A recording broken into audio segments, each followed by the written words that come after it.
गीता के इस भाग श्लोक 25 से 30 में भगवान हमें यह बताते हैं कि आत्मा की पहचान और परमात्मा की अनुभूति के कई मार्ग हैं। कोई ध्यान से साधना करता है, कोई ज्ञान से, कोई कर्म के शुद्ध आचरण से और कोई फिर श्रद्धा व भक्ति से। सभी मार्ग चाहे वे कितने भी भिन्न क्यों ना हो, अंततः एक ही सत्य तक पहुंचते हैं। हम आत्मा है, प्रकृति नहीं।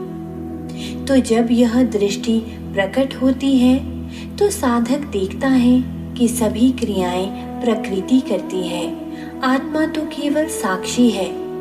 सब प्राणी एक ही परम सत्ता से उत्पन्न होकर उसी में विलीन होते हैं। जो भी हम अनुभव करते हैं वह केवल प्रकृति का खेल है, पर हमारी वास्तविकता शुद्ध चेतना है। आज की दुनिया में जहाँ हर कोई अलग अलग रास्तों और विचारधाराओं में उलझा है, यह शिक्षा हमें याद दिलाती है कि सत्य एक है, केवल पहुँचने के मार्ग अलग है।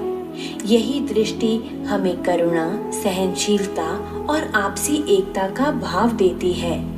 तो आइए इन श्लोकों से हम सीखें कि चाहे ध्यान हो, ज्ञान हो, भक्ति हो या कर्म, हर साधना हमें उसी दिव्य सत्य तक ले जाती है।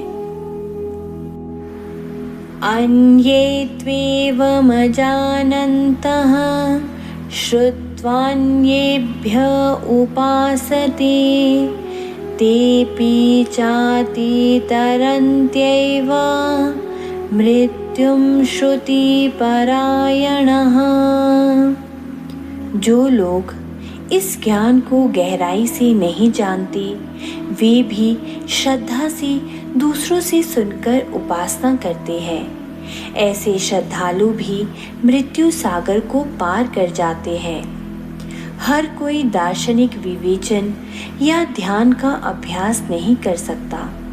कई साधक केवल श्रवण यानी सुनने और श्रद्धा से साधना करते हैं।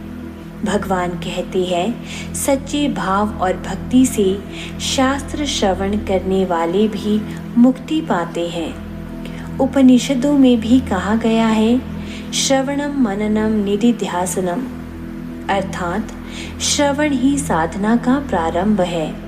यदि ध्यान या तर्क कठिन लगे तो बस श्रद्धा से सुनो और अपनाओ, वह भी मुक्ति की ओर ले जाता है।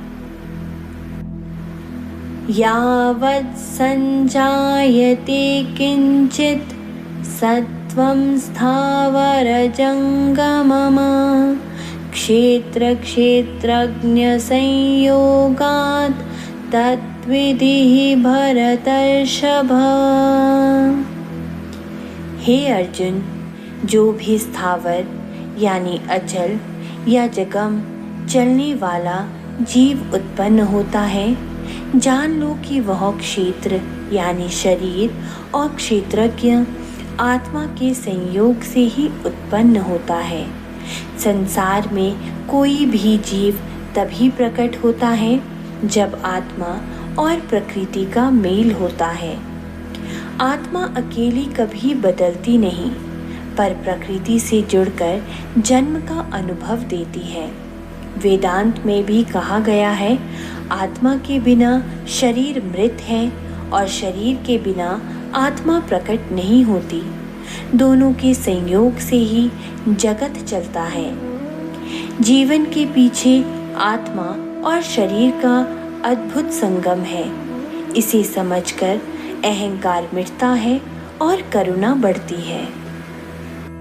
समं सर्वेषु भूतेषु तिष्ठन्तं परमेश्वरं विनश्यत्स्व विनश्यन्तं यः पश्यति स पश्यति। जो साधक सभी प्राणियों में समान रूप से स्थित परमात्मा को देखता है, जो शरीर नष्ट होने पर भी अविनाशी रहता है, वही वास्तव में सही दृष्टि वाला है। शरीर बदलते हैं, नष्ट होते हैं, पर परमात्मा सब में समान रूप से स्थित रहता है। जो यह दृष्टि पा लेता है वही वास्तव में सत्य को देखता है। उपनिषदों में भी कहा गया है, एको देवः सर्वभूतेषु गूढ़ः, अर्थात एक ही देव सब जीवों में छिपा है। सच्ची दृष्टि यह है कि सब में एक ही आत्मा को देखो। यह भाव द्वेष मिटाकर एकता और प्रेम जगाता है। समं पश्यन् हि सर्वत्र समवस्थितमीश्वरं नाहि नस्त्यात्मनात्मानं ततो याति परां गतिम्। जो साधक हर जगह समान रूप से स्थित ईश्वर को देखता है वह किसी को भी हानि नहीं पहुंचाता और इस प्रकार परम गति को प्राप्त करता है। जब साधक यह समझ लेता है कि सब में ईश्वर है तो वह किसी को दुख नहीं दे सकता। दूसरे को कष्ट देना अपने ही आत्मा को कष्ट देने जैसा है। यही करुणा और अहिंसा का वास्तविक आधार है। दूसरों को चोट पहुंचाना स्वयं को चोट पहुंचाना है। अहिंसा और दया ही आत्मज्ञान का प्रत्यक्ष फल है। प्रकृत्यैव च कर्माणि क्रियमाणानि सर्वशः यः पश्यति यतात्मानं कर्तारं स पश्यति।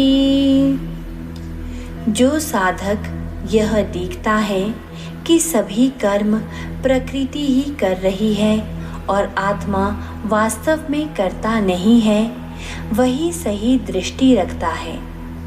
इंद्रियां, मन और शरीर ये सब प्रकृति के उपकरण है। आत्मा न करता है न करवाता है, वह केवल साक्षी है। मैं करता हूँ का भाव ही बंधन का कारण है। उपनिषदों में भी कहा गया है, आत्मा दीपक की तरह है, प्रकाश देता है पर क्रिया में भागी नहीं होता। मैं करता नहीं, केवल साक्षी हूँ। यह दृष्टि जीवन का बोझ हल्का करती है और शांति देती है। यदा भूत पृथक भावम् एकस्थमनुपश्यति तत् एव च विस्तारं भ्रम संपद्यते तदा। जब साधक देखता है कि सब भूत एक ही परमात्मा में स्थित है और उसी से विस्तार पाते हैं, तब वह भ्रम को प्राप्त होता है। सब जीव एक ही परमात्मा से उत्पन्न होते हैं और उसी में स्थित है। भिन्नता केवल नाम रूप की है, पर आधार एक ही है। यह दृष्टि मिलने पर साधक अद्वैत का अनुभव करता है। उपनिषदों में भी कहा गया है, तमेवेकं जानत आत्मानम्, अर्थात एक ही आत्मा सब में है। सबको एक ही परमात्मा के रूप में देखो। यही एकता का अनुभव ब्रह्म ज्ञान की सीढ़ी है। इन श्लोकों ने हमें यह दिखाया कि मार्ग अलग अलग हो सकते हैं, पर मंजिल एक ही है। परमात्मा ही सबके भीतर स्थित है, वही सब क्रियाओं का आधार है और अंततः सब उसी में लीन हो जाते हैं। इस दृष्टि से संसार को देखने वाला साधक कभी बंधता नहीं। वह जान लेता है कि मैं शरीर, मन या प्रकृति नहीं हूँ, मैं शुद्ध आत्मा हूँ।